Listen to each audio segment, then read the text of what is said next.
Hello दोस्तों, मेरे रेखा नानी एक बार फिर से आप सभी लोगों का मेरे इस यूट्यूब चैनल पे बहुत बहुत स्वागत करती हूँ। हमारी बीएड की सीरीज़ चल रही है, 4th सेमेस्टर चल रहा है और हमारा सब्जेक्ट चल रहा है अंडरस्टैंडिंग द सेल्फ। 4 क्वेश्चन मैं पहले ही करवा चुकी हूँ। अगर आपने नहीं देखे हैं तो मेरे चैनल रेखा नानी के प्लेलिस्ट में, बीएड की प्लेलिस्ट में जाकर देख सकते हैं। आज का हमारा क्वेश्चन है, व्यक्ति के जीवन के लौकिक जगत संबंधी उद्देश्यों का वर्णन कीजिए। और इसी क्वेश्चन को किस तरह से पूछा जा सकता है कि जीवन के लौकिक जगत संबंधी प्रमुख उद्देश्यों पर प्रकाश डालिए। अब आपको लगेगा क्वेश्चन नंबर 4 भी हमने यही पढ़ा था। कुछ बैकग्राउंड में अगर आपको आवाज़ आती रहे तो आप उसको थोड़ा सा इग्नोर करिएगा, क्योंकि मैं फैमिली में हूँ और मेन रोड का घर है, तो यहाँ पर आवाज़ आना थोड़ा सा स्वाभाविक है।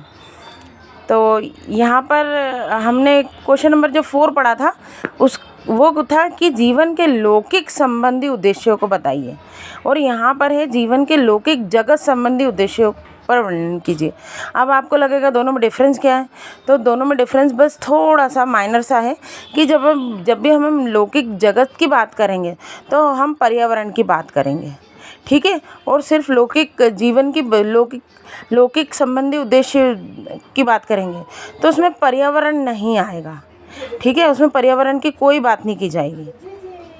तो चलिए स्टार्ट करते हैं। पहला है मानसिक विकास संबंधी उद्देश्य। तो मानसिक विकास में क्या होना ज़रूरी है कि सही समायोजन ज़रूरी है। जब भी हम मानसिक विकास बच्चों का चाहते हैं तो क्या चाहते हैं कि वो हर चीज़ों के साथ में उसका मानसिक विकास होता रहे, समाज के साथ में समायोजन कर ले। लेकिन उसका समायोजन पॉजिटिव होना चाहिए, नेगेटिव नहीं होना चाहिए, कुसमायोजन नहीं होना चाहिए। मतलब समाज में हर तरह की चीज़ें हैं, अच्छी हैं बुरी हैं दोनों हैं, लेकिन उसका जो मस्तिष्क है वो सिर्फ और सिर्फ पॉजिटिव चीज़ों को एक्सेप्ट करने वाला होना चाहिए, नेगेटिव चीज़ों को अवॉइड करने वाला होना चाहिए।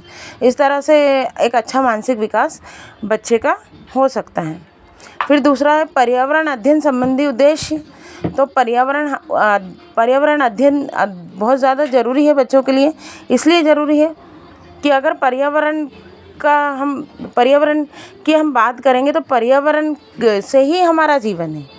अगर हमारा पर्यावरण नष्ट हो गया तो हम बिल्कुल भी जीवन के बारे में सोच भी नहीं सकते हैं। तो उसके हनन के बारे में हमें नहीं, उसके हनन होने से क्या क्या हमारे लिए नुकसान है वो ज़रूरी है बच्चों को पढ़ाना। तो इसलिए पर्यावरण अध्ययन संबंधी उद्देश्य भी बहुत ज़्यादा ज़रूरी है बच्चे के या व्यक्ति के जीवन में होना। फिर थर्ड है वैज्ञानिक दृष्टिकोण संबंधी उद्देश्य। वैज्ञानिक दृष्टिकोण होना ज़रूरी है।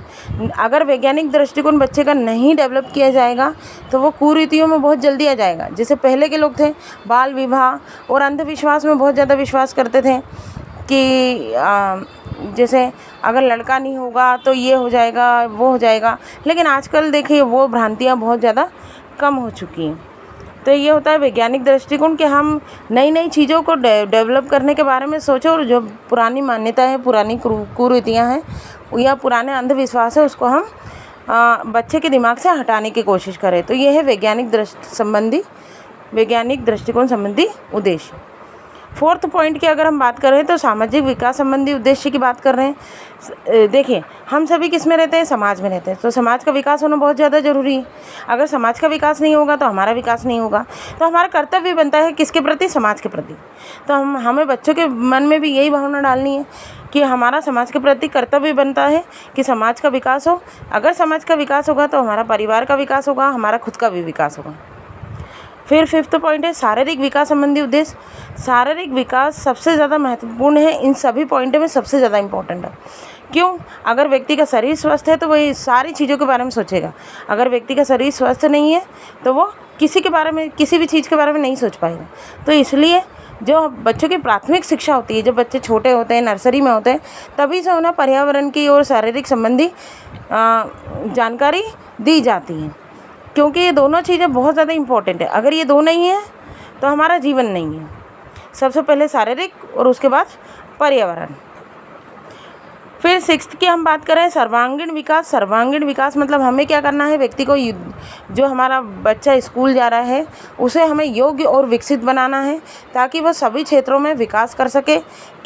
कोई सा भी एक ऐसे क्षेत्र ना हो जो उससे अनभिज्ञ हो। फिर 7 पॉइंट की हम बात करें सुख आधारित उद्देश्य।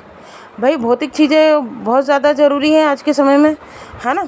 गाड़ी बंगला सब बहुत ज़्यादा ज़रूरी है, लेकिन ये भौतिक सुख सुविधाएं को पाने के चक्कर में कई लोग बहुत सारी अनैतिक और अमानवीय चीज़ें करते हैं। तो हमें बच्चों को सिखाना है कि अगर हमें भौतिक सुख सुविधाएं भी चाहिए तो हमें कोई अनैतिक कदम नहीं उठाना है, कोई अमानवीय कदम नहीं उठाना है।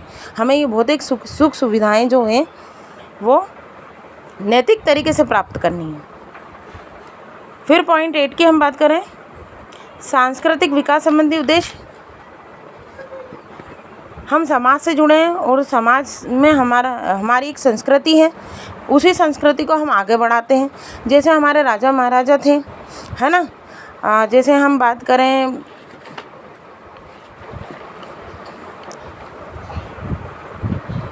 राजा मानसिंह तोमर थे, है ना। इसके अलावा भी बहुत सारे राजाएं रहे हैं हमारे यहाँ पर, रानी लक्ष्मीबाई रही है ना। तो उन्होंने क्या करा है, उन्होंने अपनी संस्कृति को कायम रखा, है ना। अंग्रेज़ों के सामने झुके नहीं, अपनी संस्कृति पर अड़े रहे। तो संस्कृति का विकास जो पुराने समय से होते चला आ रहा है, वही विकास हमें भी करना है। हमारी जो संस्कृति है हमें उसे आगे बढ़ाना है। अगर वो चाहते तो अंग्रेज़ी सभ्यता को अपना सकते थे, लेकिन उन्होंने अंग्रेज़ी सभ्यता को नहीं अपनाया। उसी तरह से हमें भी हमारी संस्कृति को लेकर आगे बढ़ना है और बच्चों में भी यही भावना डालनी है कि आगे हमारी संस्कृति को वो आगे बढ़ाएं। फिर पॉइंट 9 है आर्थिक लाभ संबंधी उद्देश्य। आर्थिक लाभ वही चीज़ मैंने आपको समझाई है कि सुख आधारित और आर्थिक लाभ लगभग सेम ही है।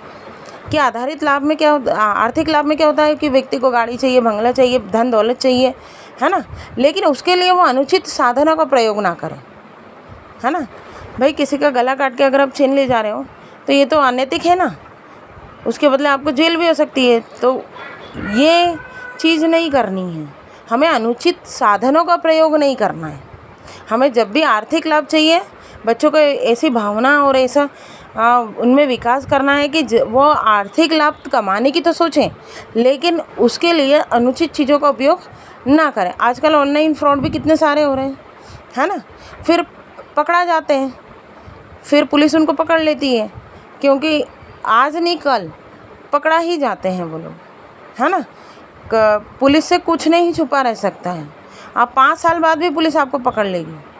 तो इसलिए आर्थिक लाभ जो हम सिखाएं बच्चे को, तो हमेशा मॉरल आधारित सिखाएं कि हमें ऐसा नहीं करना है, वैसा नहीं करना है, ये अच्छे तरीके से आर्थिक लाभ लेना है। और आप भी उनके सामने वैसे ही रहिए, आप जैसे रहेंगे बच्चा वैसा सीखेगा।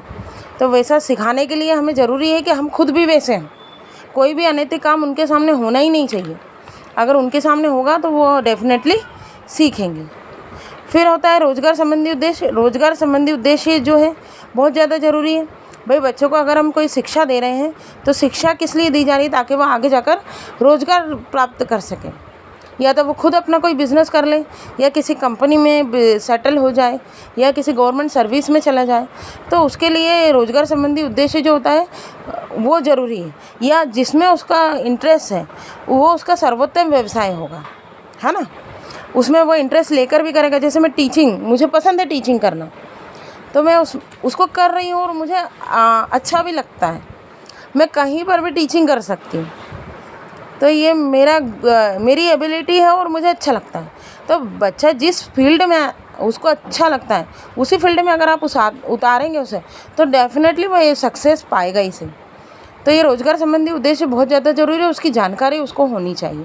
भाई कई बार बच्चे जानकारी के अभाव में भी आगे नहीं पढ़ पाते हैं, तो ये बहुत ज़्यादा ज़रूरी है कि उसे जानकारी भी दी जाए और उसी व्यवसाय में उसे आगे बढ़ाया जाए। तो यहाँ पर हमारे क्वेश्चन नंबर 5 कंप्लीट होता है। यहाँ पर मैंने आपको 10 पॉइंट डिस्क्राइब करे हैं, लेकिन आपको जिस हिसाब से एग्ज़ाम में क्वेश्चन पूछा जाएगा, जितने नंबर का पूछा जाएगा, अगर 2 नंबर का पूछा जाता है तो उस हिसाब से लिखना है, 5 नंबर का पूछा जाता है तो आपको पूरे 10 पॉइंट्स लिखने हैं, और उन 10 पॉइंट्स को आपको लगभग 1 से 1.5 पेज में ख़त्म करना है।